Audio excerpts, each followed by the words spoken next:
Hi everyone. ये part 2 है video का। फर्स्ट पार्ट में मैंने ऑलरेडी डिस्कस कर लिया था जो मेरे साथ इशू हुआ था उसके बारे में। अब यहाँ पे हम लोग उसके बाद का इशू डिस्कस करेंगे। उसके बाद अगर आपको प्रॉब्लम आ रही है तो क्या करना है। जैसे आपने मेल कर दिया, अब मेल करने के बाद आपको कोई रिजोल्यूशन नहीं मिला, मतलब जैसे मेल करने के 48 घंटे का टाइम वो लोग कहते हैं, उसके बाद भी कुछ हुआ नहीं। तो मेरे केस में जो हुआ था मैं आपको वो बता देता हूँ। जैसे मैंने मेल कर दिया, मेल करने के बाद मुझे कोई रिस्पॉन्स नहीं आया था। एक सिस्टम जनरेटेड जो मेल होता है वो भी नहीं आया था।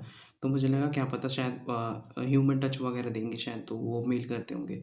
तो ये वेट कर रहा था मैं, पर मेरे साथ हुआ ये कि मैंने 48 घंटे बाद जब चेक करा तो मेरा ऑटोमेटिकली लॉगिन हो चुका था।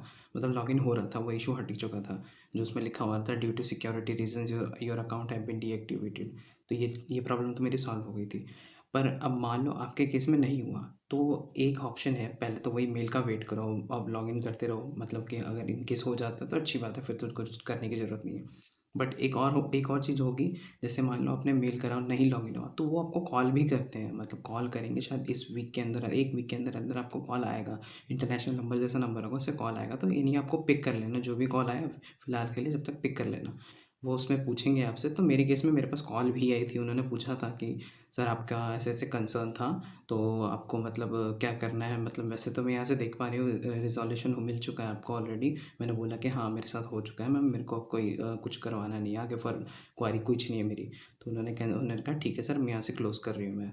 तो फिर मैंने कहा ठीक है। पर आपके केस में कॉल आए तो आप वहाँ से बात कर सकते हो, तो वहाँ पे बात कर लो, वहाँ पे बता देना कि मेरे साथ ये सब चीज़ें हुई हैं, मेरे साथ नहीं हो रहा, कुछ भी सॉल्यूशन नहीं मिला। तो वो लोग शायद कर दें, क्योंकि वो अकाउंट रिकवरी वाले ही होते हैं, वो नॉर्मल कस्टमर केयर वाले नहीं रहते। अब ये, अगर ये भी नहीं होता है, तो लास्ट है, फाइनल सॉल्यूशन है, आप कंज़्यूमर हेल्पलाइन पे जा सकते हो।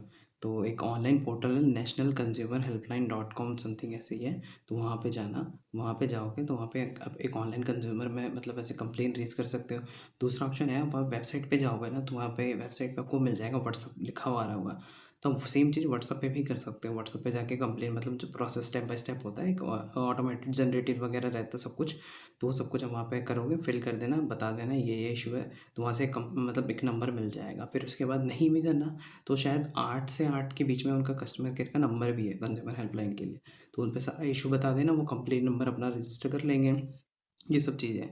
तो वहाँ पे तो करने के बाद मैं इतना एश्योरेंस दे सकता हूँ कि डेफ़िनेटली कोई ना कोई रेज़ोल्यूशन मिल जाएगा, क्योंकि वो गवर्नमेंट का है, तो गवर्नमेंट करेगी तो ऑब्वियसली सॉल्यूशन मिलेगा। ये पार्ट हो गया। और वैसे ये बात बोलनी नहीं चाहिए, पर अगर जैसे मान लीजिए आपके पास पैसे हैं, तो आप कोर्ट में भी जा सकते हैं, कंप्लेंट रेज़ कर सकते हो। पर मैं रिकमेंड नहीं करूँगा, क्योंकि भई एक अकाउंट के लिए कोई कोर्ट में क्यों जाएगा? इससे बढ़िया अपना नया अकाउंट क्रिएट कर लो, उसी पे शॉपिंग कर लो, कोई बात नहीं। यार मैं जानता हूँ आइकन मेंबर या फिर सेलेक्ट मेंबर बनने में बहुत टाइम लगता है, बहुत शॉपिंग करने के बाद जाके बनते हैं, बहुत सारे बेनिफिट्स मिलते हैं। मेरे पास भी आइकन मेंबरशिप थी, बट अब मैं क्या करूँ, वो खरीद जो भी हो गया। तो उसके बाद ठीक है, पर मेरे को अकाउंट तो वापस मिल गया मेरा। सबसे बड़ी बात होती है विश लिस्ट। आपकी विश लिस्ट आप बहुत क्यूरेटेड तरीके से क्रिएट करके रखते हो। बाकी अब देखो, ये फाइनल सॉल्यूशन थे, मतलब ये कर लेना। मैं कह रहा हूँ इतना कि हाँ, 90% चांसेस हो जाएगा। बस वो ये गवर्नमेंट की है ना, तो थोड़ा-सा टाइम लगता है। वो मतलब 21 डेज़ ले लेते हैं अप्रॉक्सिमेटली, उन्होंने ऐसा लिखा हुआ। नहीं भी है तो बाकी उससे पहले भी हो सकता है। तो थैंक यू भाई, मेरे को बस यही बताना था।